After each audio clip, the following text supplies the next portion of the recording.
Ho, ho, ho, ho, it's a pirate's life for me. It's now official, Disney Lorcana's 6th set is the Azurite Sea. Let's set sail together and take a closer look at all of the announcements now. What's up, Illumineers? It's Charlie and Mateus here, and we got our first look at Disney Lorcana's 6th set, the Azurite Sea. We're going to go through everything that was announced today during the LoreCast, including 19 new cards and the introduction of 2 new franchises, one we knew about, which was Rescue Rangers, and one that we're very, very excited about. Big Hero 6. Big Hero 6. It happened. Let's waste no time. Let's take a look now. Let's do it. Prepare for heroics on the high seas with Lorcana's 6th set, the Azurite Seas. Set your sights on the horizon. Following an ancient map, you'll sail the beautiful yet unpredictable Azurite Sea. Joining you on board, and among this Disney Lorcana set's 200 plus new cards, are friends from Big Hero 6 and Chippendale Rescue Rangers. Whether you face Kakamora pirates or the whirlpool of a new mystery, your shipmates are ready to head bow first into adventure.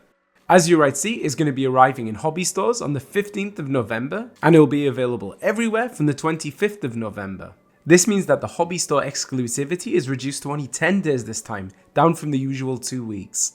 So let's get started and look at the product lineup first. So first things we got to look at is the new gift set, and this is a new format of gift set. It is a Stitch exclusive gift set. Exactly, Can we say exclusive? Yes. It exclusively features Stitch and the art of Stitch.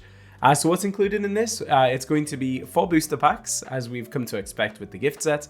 It's going to be a promo card, but this time it is a foil, I think a regular size promo card featuring Stitch Alien Buccaneer, which is a card we're going to talk about in a second. It seems to have a different foiling effect, at least on the animation. I don't know if that's correct. And I think what's interesting is it actually has the promo logo on the bottom, so it's going to be a little bit different. I think probably a little bit more interesting for people to collect. And the last thing is it's also going to include a portfolio binder. So we saw last set, they actually released a bunch of portfolio binders. Now, if you want to get the binder, you've got to buy the gift set. Yes. And this does feature some amazing artwork of all of the different versions of Stitch, all of the Stitch glimmers in the game. Unbelievable. It's so beautiful. And that's literally for the big fun of Stitch. That's the collector's edition for Stitch. So I'm looking at you, Alex, our good old friend that loves Stitch. I think they're onto a winner making Stitch products for this community because everyone loves Stitch. And we got it right. We put in the bingo that they will do a new gift set style and going away from the large cards. So we got it right,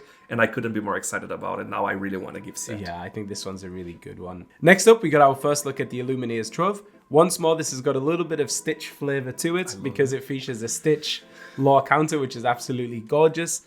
And as we've come to expect again, this is going to feature 8 booster packs. It's going to have your damage counters, and it's got some ink color dividers, which feature the art of some different cards, including a new Jim Hawkins card and a new Tigger card.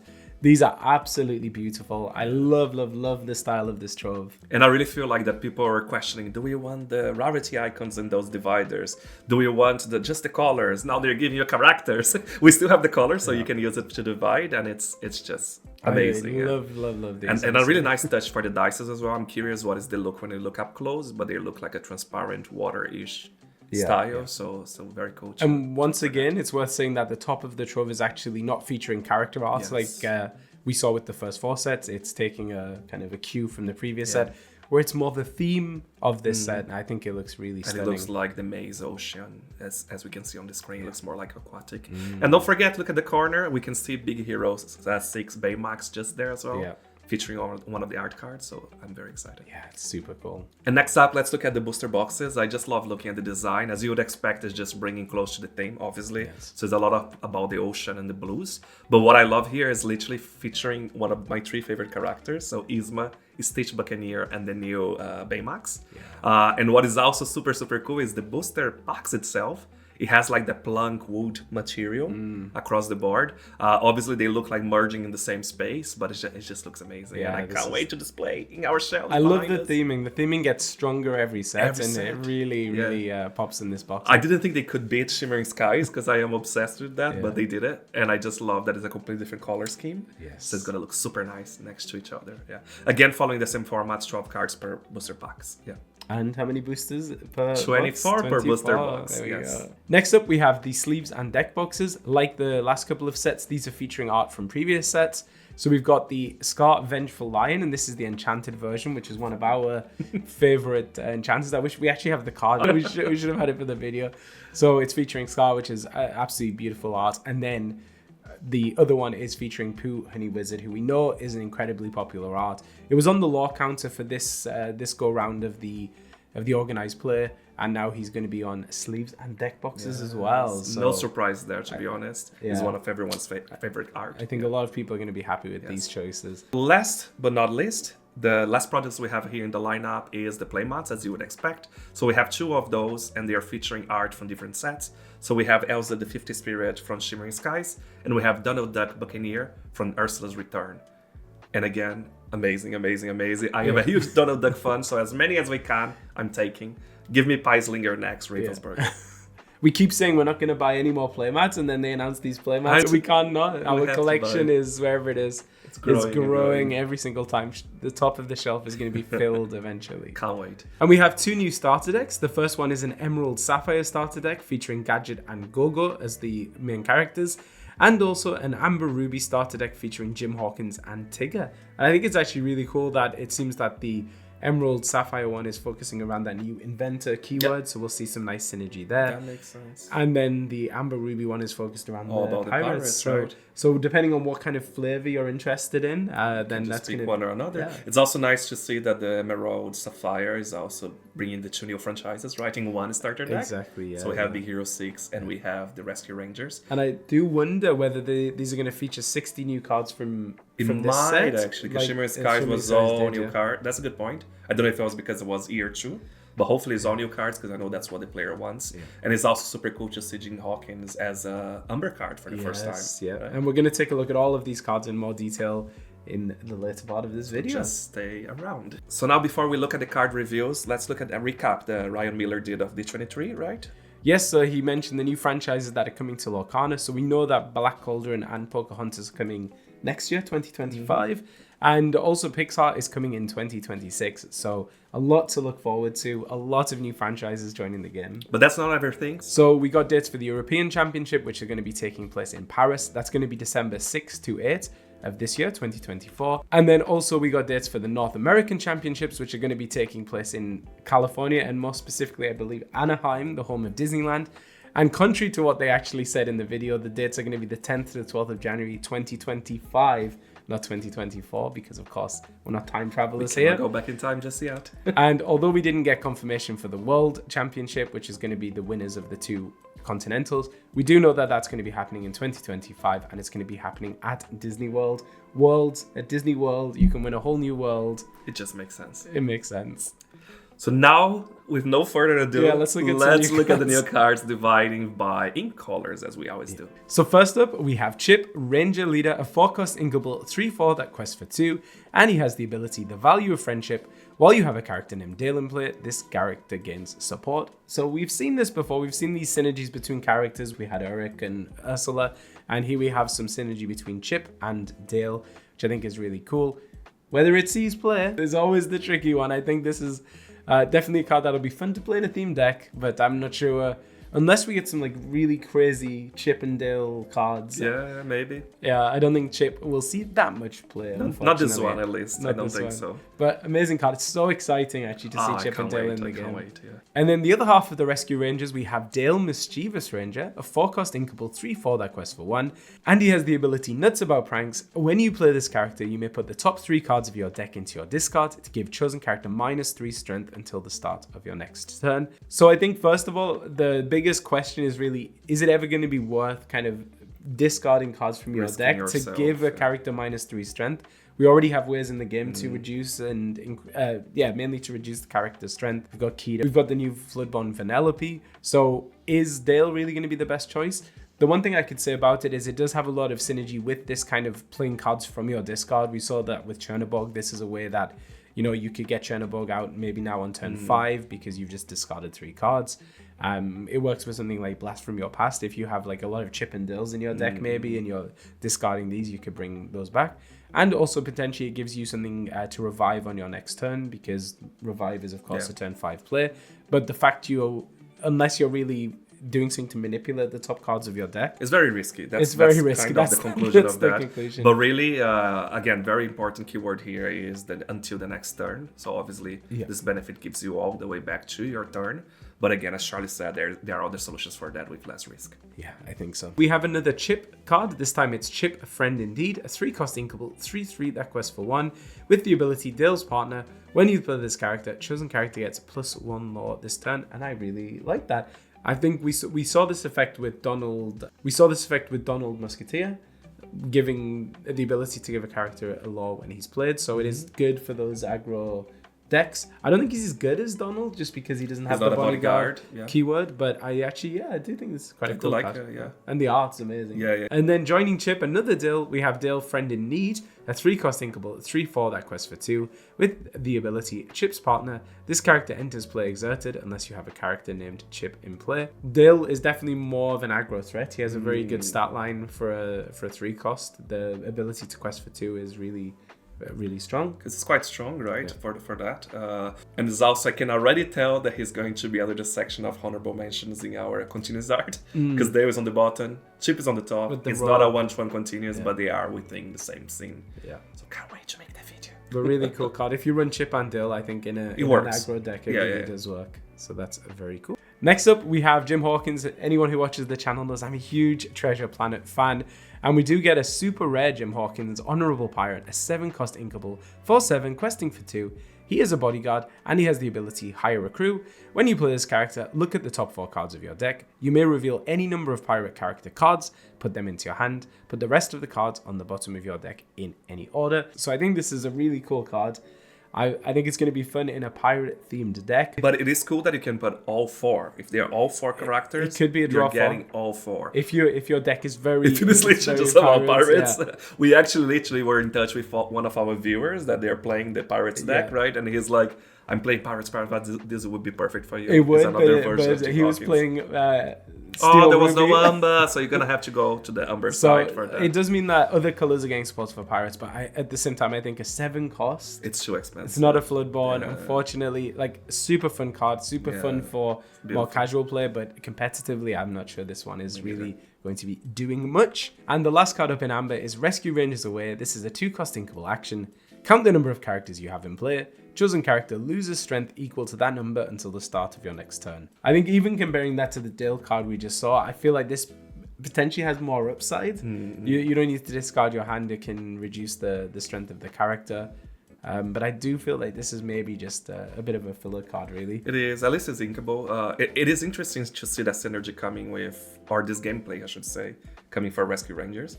I wonder if that's going to be the pattern in everything in Umber, all about modifying the strength. With the Rescue Rangers, But at least we got to see a high definition version of Mariana Moreno art that we saw at D23.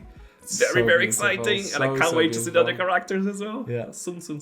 So we're going to drop those cards into the tracker now so you can see, and of course this is just the restart of reveal season. Stick with us, subscribe, and you'll get all of the latest updates as we fill the tracker as we go. And with that, let's go over to Amethyst. Your favorite color, right? My favorite color, starting with my favorite character. It is your favorite character. From villains, yes, my favorite villain. So we're starting off with Yzma, Conniving Chemist. She's a 4-cost inkable, 3/3 that quests for 2. She is the first legendary card we're seeing for Amethyst, and she has the ability Feel the Power. Exert, if you have fewer than 3 cards in your hand, draw until you have 3 cards in your hand. So more card draw for Amethyst, but this is one that's kind of rewarding you for emptying your hand to be able to then use her ability. I'll say what I always say. I think it's always a bit tricky when it's not an unplayability. It's something that you need to actually exert Yzma.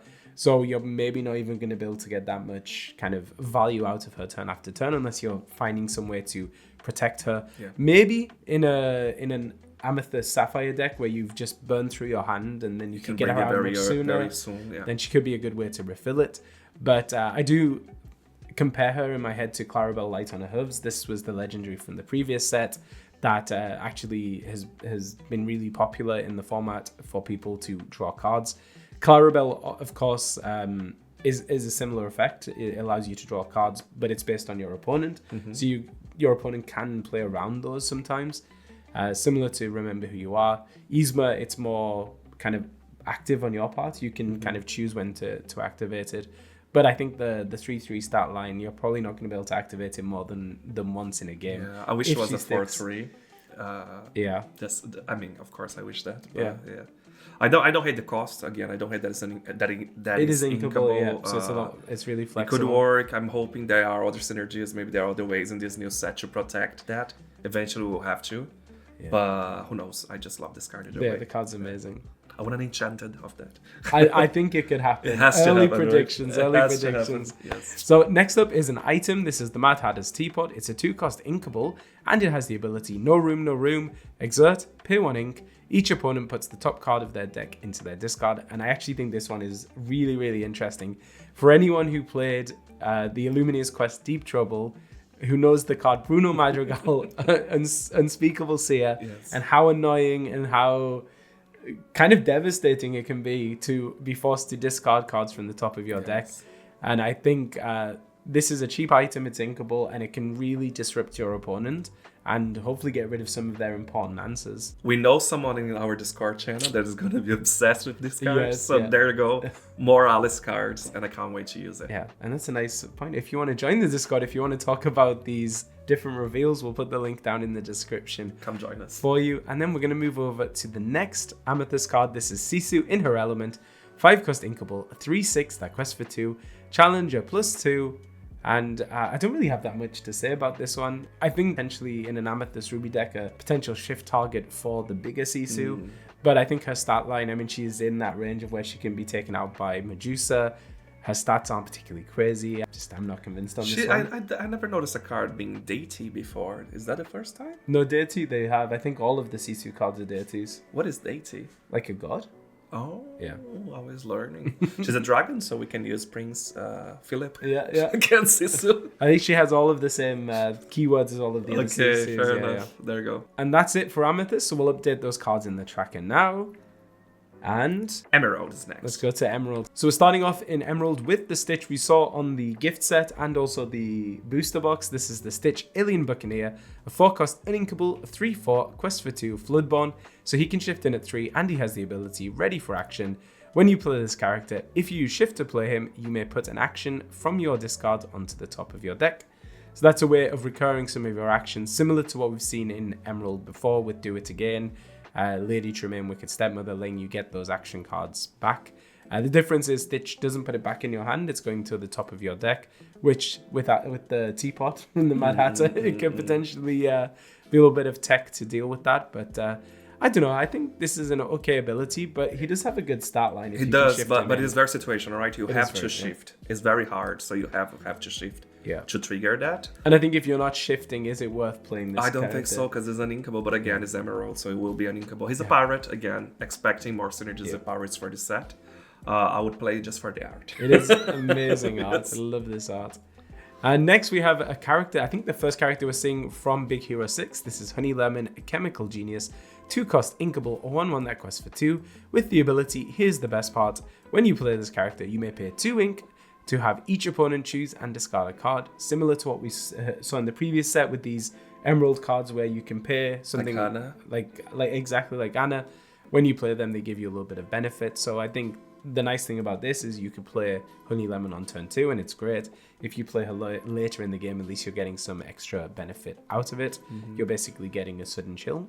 And her stats are okay. It's another aggro threat for Emerald, which is really nice. I agree. Yeah, not much to say. I think you nailed in the point of being a card that can be flexible in different turns. So you're never going to feel frustrated if you ended up drawing this later in the game, because there's still a value. And again, keep an eye on the keywords. She is one of the new inventors for this set. She is, and she's inkable. There we go. That's always nice. Next up, we have Gogo Tamago, Darting Dynamo, a 2-cost inkable, 2/2 that quests for 1.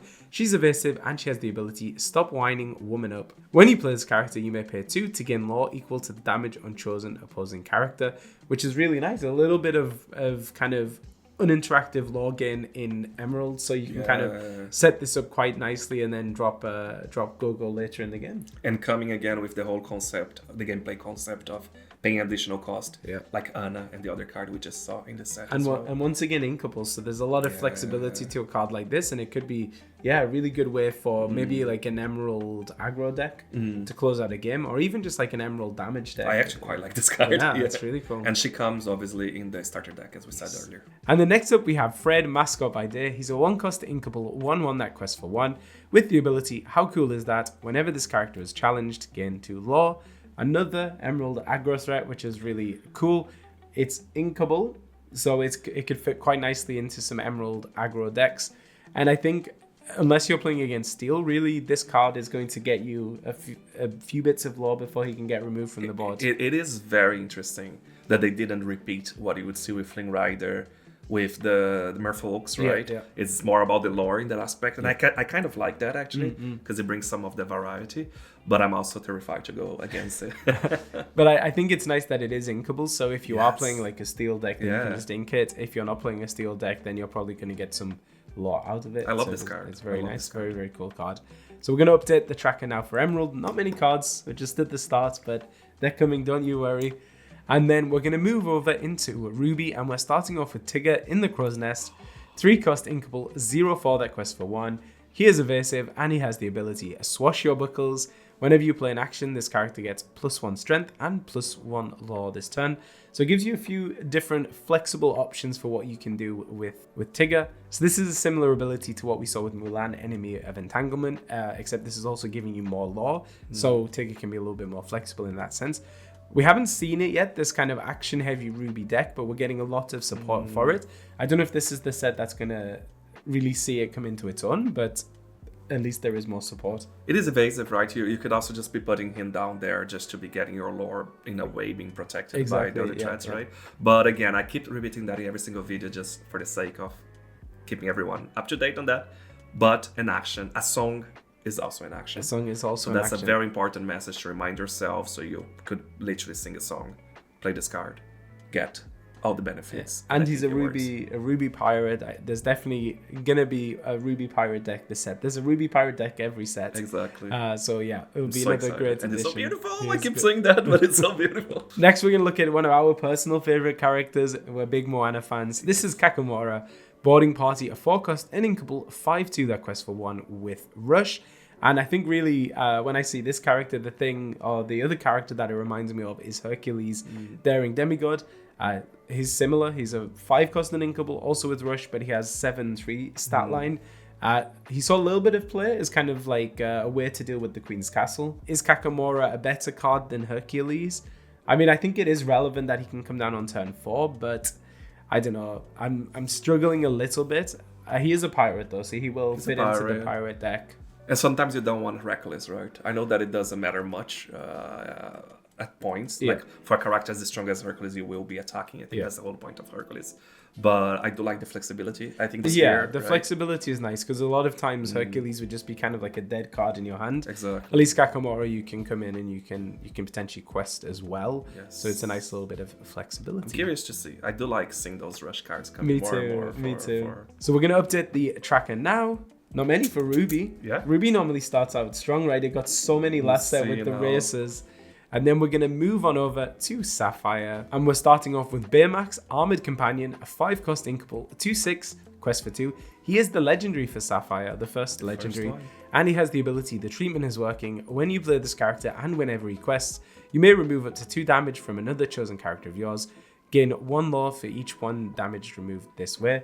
I think this actually is a really, really cool ability. Yeah. Whether it sees play in your standard Sapphire deck, I don't know, but there is definitely a healing deck out there that wants to take advantage of this. And I know a lot of players who tried to build those Sapphire healing decks around the likes of Grandpappy.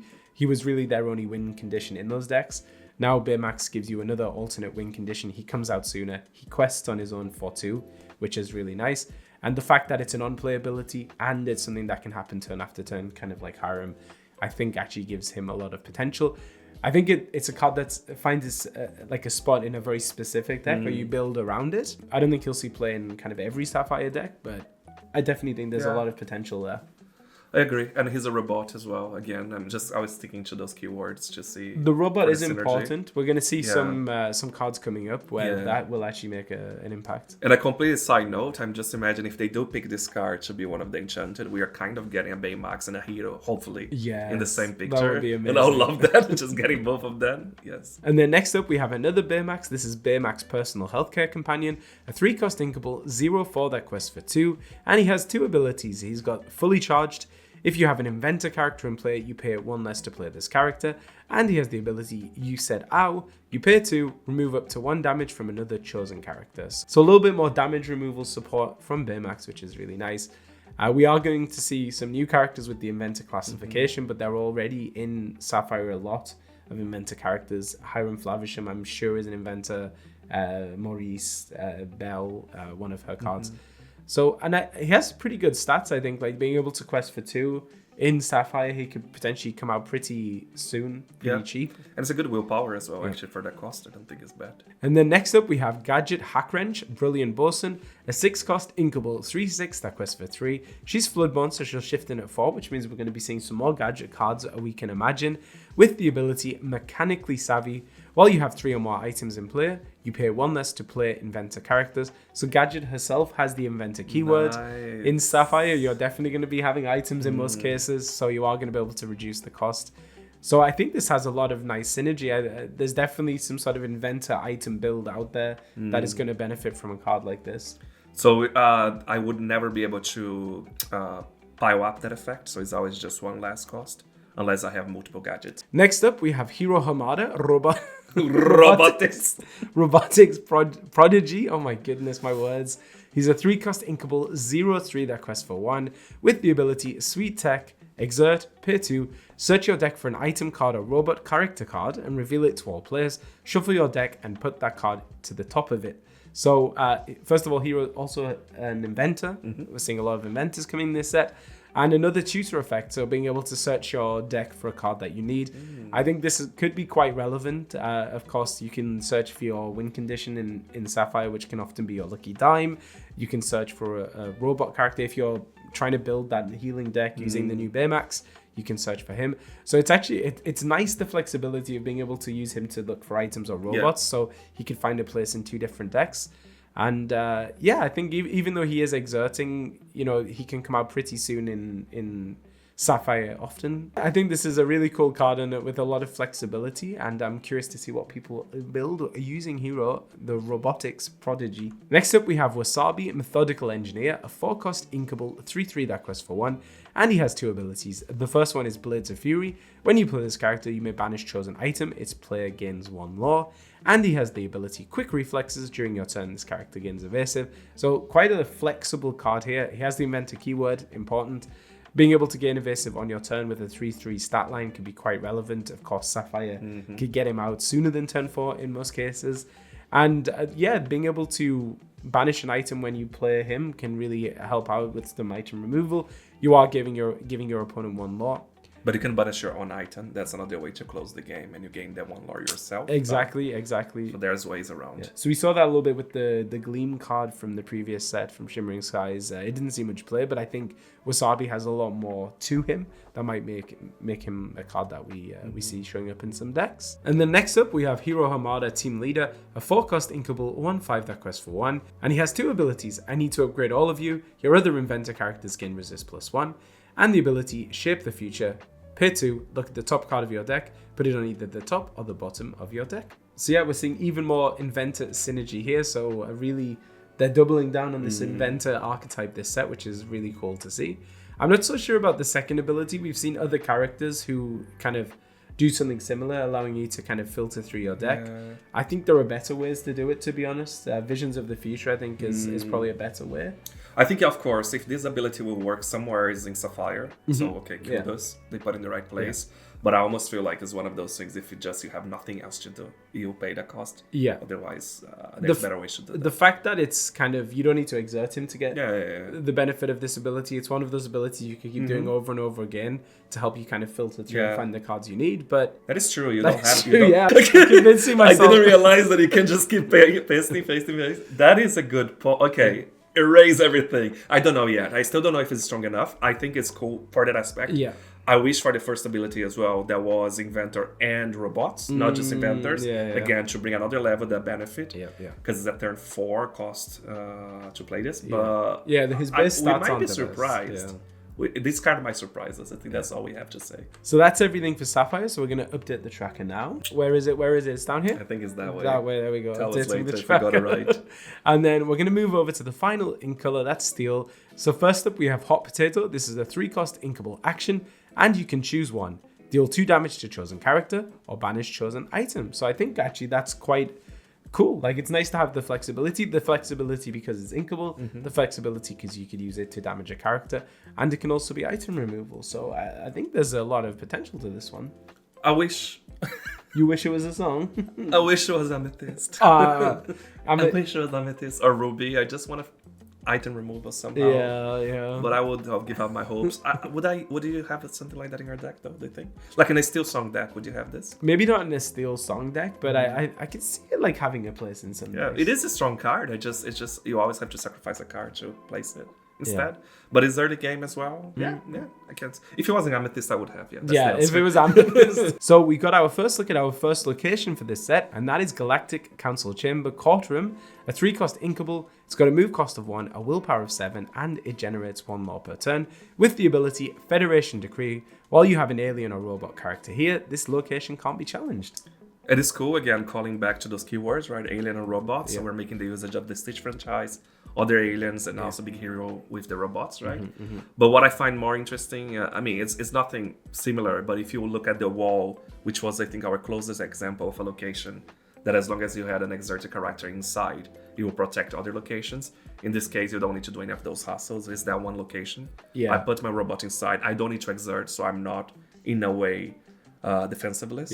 Obviously there's other methods of removal, but I'm learning the passive lore just by being inside. I think that's quite cool. I think one card that works really well with this location is the Stitch Covert Agent. So he was from Into the Inklands. He's evasive, and whilst he's at a location he gains ward, so you could potentially move him to a location. And he's an alien. Okay, you can move him into this location, can be chosen by your opponent.